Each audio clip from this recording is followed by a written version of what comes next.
মেহেদী হাসান মিরাজের মনটা বড্ড বেজার। সুযোগ ছিল মিরপুরের এই স্পিনিং উইকেটে ওয়েস্ট ইন্ডিজকে ৩-০-তে হারানোর, সেই সুযোগটা হাতছাড়া হলো। হাতছাড়া করার পেছনে দায়টা যে মেহেদী হাসান মিরাজেরও আছে। বাংলাদেশ দল প্রথম ম্যাচে জিতলেও দ্বিতীয় ম্যাচে জিততে পারেনি। সুপার ওভারে গড়ানো ম্যাচে বাংলাদেশ দল হেরেছে।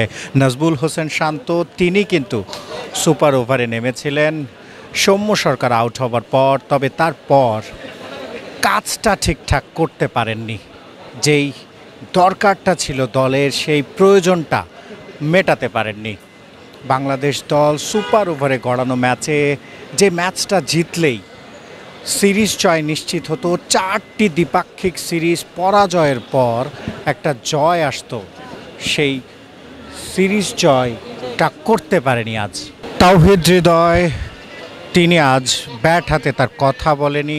নুরুল হাসান সোহান তিনি কিন্তু শেষ বলে ক্যাচটা ধরলে বাংলাদেশকে সুপার ওভারে খেলতে হতো না এবং বাংলাদেশ ম্যাচ শুরুতেই জিতে নিত সুপার ওভারের আগেই। তবে ক্যাচটা তিনি তালুবন্দি করতে পারেননি। বাংলাদেশ দলের ট্রেনার ইফতেখার রহমান ইফতি, মনটা সবারই আজ বেজার। বাংলাদেশ দল ম্যাচটা জিততে পারেনি। যেমনটা বলছিলাম যে এই ম্যাচটা জিতলেই কিন্তু সিরিজ জয় নিশ্চিত হতো বাংলাদেশ দলের। তানজিম হাসান সাকিব এই ম্যাচটা খেলেননি, তবে মুস্তাফিজুর রহমান সুপার ওভারটা দারুণ করেছেন। রিশাদ হোসেন একটু কি আক্ষেপ হয়, রিশাদ হোসেন যদি সুপার ওভারে ব্যাট হাতে নামতেন তাহলে কি ফলটা অন্যরকম হতে পারত। দর্শকরা কিন্তু তেমনটাই ভাবছে। রিশাদ হোসেন তিনি কিনা আজ 3টি করে 4 এবং 3টি করে ছক্কা হাঁকিয়েছেন, তিনি সুপার ওভারে নামলে হয়তোবা অন্যরকম হতো।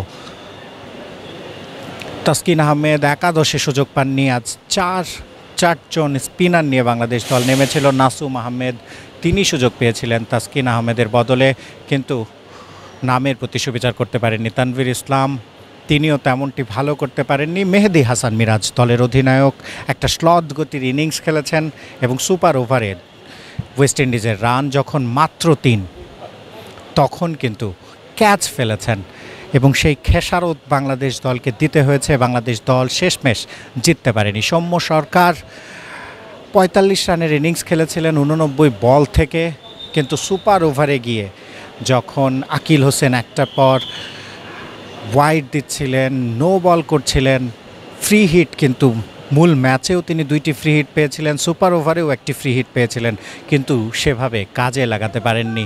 ফলাফল বাংলাদেশ ম্যাচটা হেরেছে। তানজিদ হাসান তামিম আজও একাদশের বাইরে ছিলেন।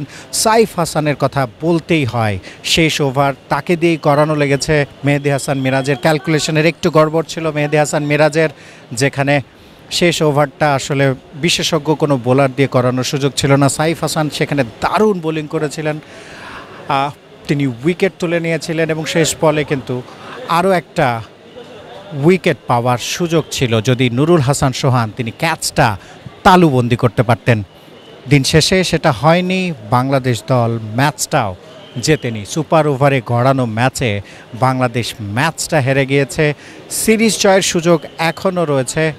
শেষ ম্যাচ 23 অক্টোবর, সেখানে কিন্তু জিতলেই বাংলাদেশ দল সিরিজ জয় নিশ্চিত করবে। তবে র্যাঙ্কিংয়ে 9 নম্বরে ওঠার যে হাতছানিটা ছিল সেটা থেকে বাংলাদেশ দল এখন দূরে।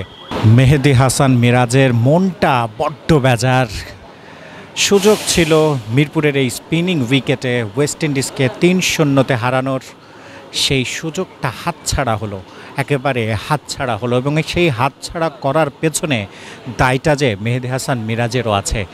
মনটা বড্ড বেজার, মুখে হাসি নেই এবং সেটাই কিন্তু হবার ছিল। সুপার ওভারে গড়ানো ম্যাচ, যে ম্যাচটা জেতার কথা ছিল বাংলাদেশের এবং তাহলে সিরিজ জয় নিশ্চিত হতো। মেহেদী হাসান মিরাজ নিশ্চিতভাবেই ভাববেন, আজ বলেছেন প্রেজেন্টেশনে যে এমন অভিজ্ঞতা তাদের জন্য প্রথম, সুপার ওভারের অভিজ্ঞতা। তবে বারবার তো এমন সুযোগও আসে না ওয়েস্ট ইন্ডিজকে বাগে পেয়ে হারানোর। সুযোগটা বাংলাদেশ দল নিশ্চয়ই পরবর্তী ম্যাচে নিতে চাইবে এবং সিরিজটা জিতে নিতে চাইবে। শিহাব হাসান খান, ক্রিকেট 97, মিরপুর, ঢাকা।